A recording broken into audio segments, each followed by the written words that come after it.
Sudah pernah saya jelaskan. Rasulullah SAW adalah guru kita. Sepakati dulu poin ini. Tidak ada guru bagi umat Islam siapapun yang syahadat kecuali Nabi Muhammad SAW. Ini disepakati dulu. Semua dai dan ulama adalah pewaris beliau. Artinya harus mewariskan ilmu yang beliau ajarkan. Apa yang diajarkan itu yang disampaikan ke umat. Yang tidak diajarkan mereka larang agar dikerjakan. Kan begitu mestinya. Ini kaidahnya dulu. Masalah kasus ada orang imam pimpin doa setelah sholat. Jangan dibahas doanya. Doa adalah ibadah. Tapi begini, sebelum anda kerjakan satu ibadah, tanya. Saya mau ziarah kubur. Jangan ziarah kubur sebelum anda tanya. Bagaimana Rasulullah SAW ziarah kubur. Agar jangan anda buat-buat ziarah kubur itu. Adanya orang taruh kembang di kuburan, siram air, buat batu nisan, pasang lampu, baca zikir-zikir di sana. Karena dia mau ziarah kubur semaunya sendiri. Tidak bisa. Anda muslim, punya kiai, punya Rasulullah SAW. Suri tauladan kita. Uswatun hasanah. Tanya Rasulullah ziarah kubur bagaimana. Rasulullah SAW dalam hadis Bukhari menziarahi kubur Baqi. Datang, memberikan salam, mendoakan mereka, pulang. Nggak ada lagi yang lain. Nggak pernah Nabi SAW bawa kembang, siram kuburan karena sudah kering. Padahal Madinah panas 50 derajat, pecah-pecah tanahnya. Ada istilah di Indonesia kalau tanahnya pecah, kesian lagi diazab di bawah, kasih air, kasih kembang biar wangi, biar ditaruh kembang yang paling mahal. Kalau dia ahli maksiat tetap disiksa di bawah gitu kan. Jadi nggak bisa itu patokannya. Mau sholat, jangan pernah sholat dulu. Tanya Rasulullah sholat bagaimana, belajar 5 menit bisa. Oh rukunya begini, sujudnya begini, sama. Baru Allah terima. Tujuan Nabi SAW diutus untuk apa? Untuk dicontohi, diciplak hidupnya. Cara makannya, cara tidurnya, berpakaian, bahkan cara jalannya saja. Para sahabat contohnya, Nabi jalan begini. Bukankah ada hadis yang mengatakan sahabat berkata Rasulullah SAW kalau jalan seperti orang turun dari bukit. Mereka sampai membahasakan itu. Rasulullah pernah keluar kepada kami menyisir rambutnya dengan rapi ke arah sebelah kanan belakang. Ditunjukkan, gitu kan? Rasulullah SAW menyukai ini. Rasulullah SAW memakan dengan cara begini. Diajarkan kepada kita semua agar kita contohin. Yang jadi masalah bagi kita ini, kita selalu mau buat apa-apa yang tidak diperintahkan oleh Nabi SAW. Selalu alasannya baik. Sekarang kasus berdoa setelah sholat. Doa adalah ibadah, nggak ada masalah doa. Tapi kalau kita mau ikat antara sebuah ibadah dengan ibadah yang lain, tanya dulu. Rasulullah pernah ikat nggak? Pernah pertemukan nggak? Ziarah kubur dengan baca Quran. Ziarah kubur ibadah, baca Quran ibadah. Pernah nggak Nabi baca Quran di kuburan? Itu tanya. Nggak ada riwayat Nabi SAW pernah baca Al-Fatihah untuk orang mati atau baca di ayat Al-Quran. Datangkan dalilnya coba. Nggak ada satu hadis pun menjelaskan masalah itu. Lalu kenapa anda buat? Oh karena saya mau buat ibadah. Baik ibadah yang Nabi ajarin. Salam doain, selesai. Jangan lebih daripada itu. Masa anda lebih pintar dari Nabi Muhammad SAW? Habis sholat, memang paket yang Nabi tawarkan, yang beliau selalu kerjakan adalah zikir. Setelah sholat dengan zikir sholat yang sudah masyhur, istighfar, kemudian baca Allahumma antas salam, sampai membaca ayat kursi, al-ikhlas, al-falaq, an-nas, baca subhanallah, alhamdulillah, Allah akbar 33 kali, sampai terakhir baca digenapkan la ilaha illallah wahdahu la syarika lah. Selesai itu semua hadis Nabi SAW menjelaskan setelah sholat, Rasulullah SAW langsung berdiri. Memang beliau tidak pernah berdoa habis sholat 5 waktu itu. Memang begitu. Bukan doanya yang jadi masalah, bukan. Karena Rasulullah tidak kerjakan, jadi kita tidak kerjakan. Saya tekankan dalam pengajian saya, kalau anda punya hajat berdoa, berdoalah setelah sholat ba'diyah. Insya Allah aman. Karena sudah lepas dari paket yang Nabi tentukan.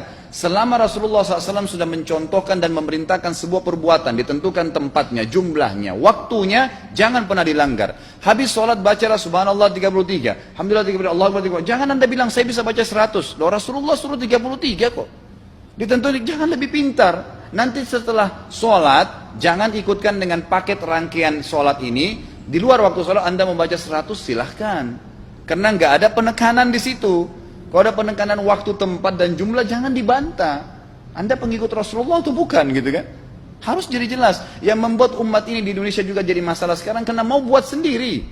Semaunya sendiri. Kenapa akhi, kenapa Pak Kiai, kenapa Habib, kenapa Ustadz, kenapa buat ini? Bukankah Rasulullah tidak mencontohkan? Oh enggak apa-apa, ini kan baik. Loh, kalau semua orang berkata seperti Anda, apa yang tertinggal dari agama kita?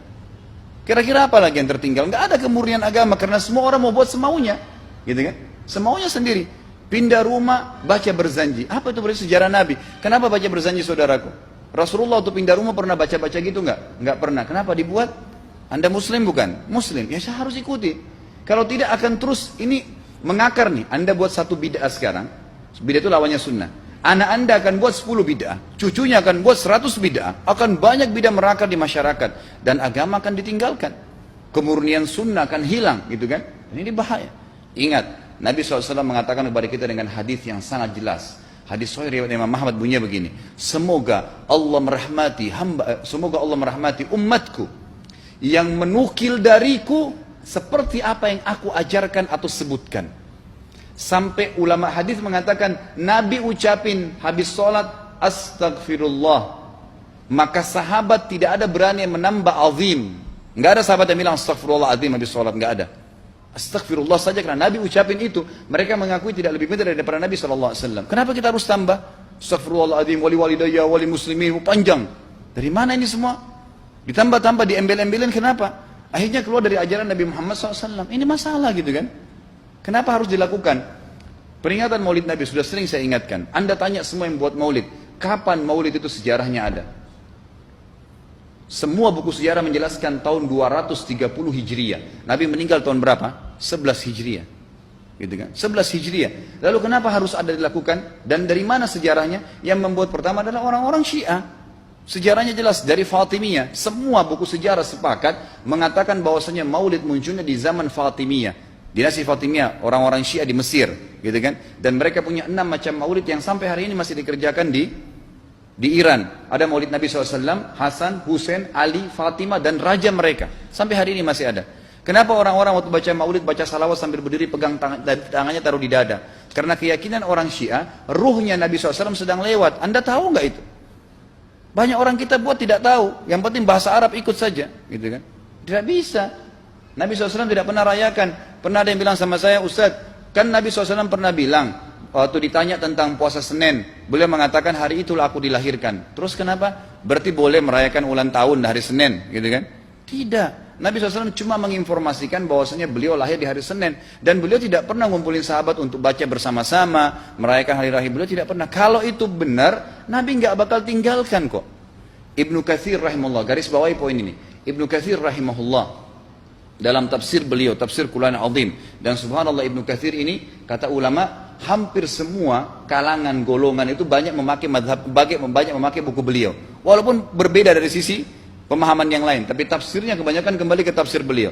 Beliau mengatakan tafsir surah Al-Maidah ayat 3 yang bunyinya a'udzubillahi minasyaitonir rajim, al-yawma akmaltu lakum dinakum. Hari ini saya sempurnakan agama kalian, kata Allah. Ya. Wa atmamtu alaikum nikmati. Saya sempurnakan nikmatku pada kalian. Artinya tidak butuh yang lain. Wa raditu lakumul Islam madina. Saya ridha Islam sebagai agama kalian. Kata beliau, ayat ini turun menandakan dan memastikan bahwasanya Nabi Muhammad SAW tidak meninggal dunia kecuali sudah mengajarkan semuanya. Yang hitam, yang putih, yang gelap, yang terang, yang susah, yang muda, ya, semua dijelaskan. Siapa, kata beliau, yang menganggap masih ada sesuatu yang harus ditambahkan setelah Nabi SAW meninggal dan turun ayat ini, maka dia adalah ahli bid'ah. Dia orang yang membuat-buat agama. Nabi sudah ajarkan semua, selesai. Jangan ditambah, jangan dikurangin. Kita tidak lebih pintar dari Nabi SAW. Nabi nggak pernah rayakan hari lahirnya, jangan dirayain, selesai. Emang kenapa kalau kita nggak rayain? Kenapa? Tangan kita terputus? Enggak. Masih banyak ibadah yang disunnahkan gitu. Sama dengan kasus Isra dan Mi'raj. Kejadian besar dalam Islam. Tapi Anda boleh kembali kepada semua buku sirah. Saya tantang semua buku sirah Anda kembali. Insya Allah yang berpegang pada Al-Quran dan Sunnah. Memang ada dasar wahyunya. Maka semua akan menjelaskan. Nabi SAW setelah pulang dari Isra dan Mi'raj tidak pernah mengumpulkan sahabat-sahabat untuk merayakannya setiap tahun. Tidak pernah. Boleh dipelajari iya, setiap hari. Tapi ditentukan tanggalnya lalu dibuat acara. Tidak pernah Nabi SAW buat itu. Lalu kenapa Anda buat? Kalau Anda mau tetap buat, ya silahkan. Itu hak terserah Anda. Tapi saya ngajak kepada Anda kembali kepada kemurnian ajaran Nabi SAW. Kita tidak akan pernah kembali. Kata Syekh Utsaimin rahimahullah, umat Islam ini akan kembali kepada kejayaan mereka kalau mereka betul-betul kembali kepada ajaran Rasul mereka Muhammad SAW. Murnikan ajaran Nabi yang jalankan seperti yang beliau ajarkan, selesai, akan aman. Pasti akan kembali kejayaannya. Kita nggak bisa saling menghardik, saling menyalahkan yayasan ini, organisasi ini, kelompok ini, karena masing-masing mau beristidlal sendiri, mau menjalankan sendiri hukum-hukum agama ini, bukan mengikuti sunnah Nabi SAW. Jemaah haji kita, jemaah umrah, datang ke Mekah, tur dalam kota Mekah, naik ke gunung untuk lihat Gua Hira. Kenapa naik ke Gua Hira? Oh, Rasulullah pernah di sini. Baik, saya jelaskan. Nabi Muhammad SAW ke Gua Hira sebelum turunnya wahyu. Dan beliau terakhir sekali di Gua Hira pada saat menerima Iqra bismi rabbikal ladzi khalaq. Itu saja. Setelah kejadian itu, beliau turun dari Gua Hira. Dari waktu itu sampai meninggal, Nabi SAW tidak pernah ke Gua Hira lagi dan tidak pernah suruh sahabatnya ke Gua Hira. Kenapa anda ke Gua Hira? Sampai naik 3 jam ada yang jatuh mati. Karena jahil, tidak tahu pemahaman agamanya. Nggak bisa begitu. Cukup dikenang iya. Kecuali Nabi SAW suruh, datangilah Gua Hira. Ya silahkan. Gitu kan? Kalau enggak, kan begitu. Masalah Isra Mi'raj, saudaraku, kejadian besar. Ambil ibrahnya, yang penting ilmunya. Oh, salat 5 waktu, kejadiannya pernah gini. Ada kebesaran Allah, ambil pelajarannya, iya. Yang Nabi tidak contohin, maka jangan dikerjakan. Hanya itu saja. Zikir bersama, di sini ditanyakan juga zikir bersama. Nabi SAW disebutkan dalam hadis Bukhari, kalau berzikir habis sholat, beliau membaca zikir tertentu, sahabat baca zikir tertentu, sahabat baca zikir tertentu. Jadi Nabi SAW tidak pernah paksain. Enggak pernah Nabi misalnya baca ayat kursi, harus semua sahabatnya ikut ayat kursi, enggak. Nabi SAW baca ayat kursi, si fulan baca al-ikhlas, si fulan baca subhanallah, masing-masing. Dan ingat, Allah SWT mengatakan apa? Tentang masalah zikir dan doa ini. Ya. Dikatakan, ya, kita harus berdoa kepada Allah, ya, wadunal jahri minal qawli bil gudui wal asal, wala takum minal ghafilin. Berdoalah kalian, berzikirlah kalian dengan doa kalian, dunal jahr minal qaul, tidak dengan teriak-teriak. Allah berfirman dunal jahr, tidak teriak-teriak, ya. Dan janganlah kalian menjadi orang-orang yang lalai. Makanya pernah ada sahabat, waktu Nabi SAW berkata begini, dalam hadis Bukhari juga, waktu pulang dari salah satu perjalanan, kalau kalian sedang menukik, kuda, unta lagi menukik, bertakbirlah, bilang Allahu Akbar. Kalau kalian sedang turun, menuruni sebuah lembah, bertasbihlah, bilang subhanallah. Ada satu sahabat badui, orang dari padang pasir, semangat dia jalankan sunnah Nabi. Waktu kudanya lagi naik, Allahu Akbar, dengan suara keras dia teriak. Jalankan sunnah kan? Tapi teriak ya.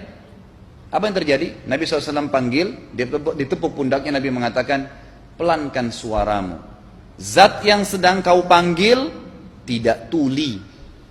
Allahu Akbar. Cukup. Ada apa? Kecuali di medan perang lain nakutin musuh. Gitu kan? Untuk apa takutin kuda sendiri? Nggak perlu, gitu kan? Jadi mengikuti sunnah Nabi dengan ilmu yang benar itu akan membawakan ketenangan hidup. Yang buat kacau kita ini jadi kacau karena mau membumbu-bumbui macam-macam ditambah-tambah.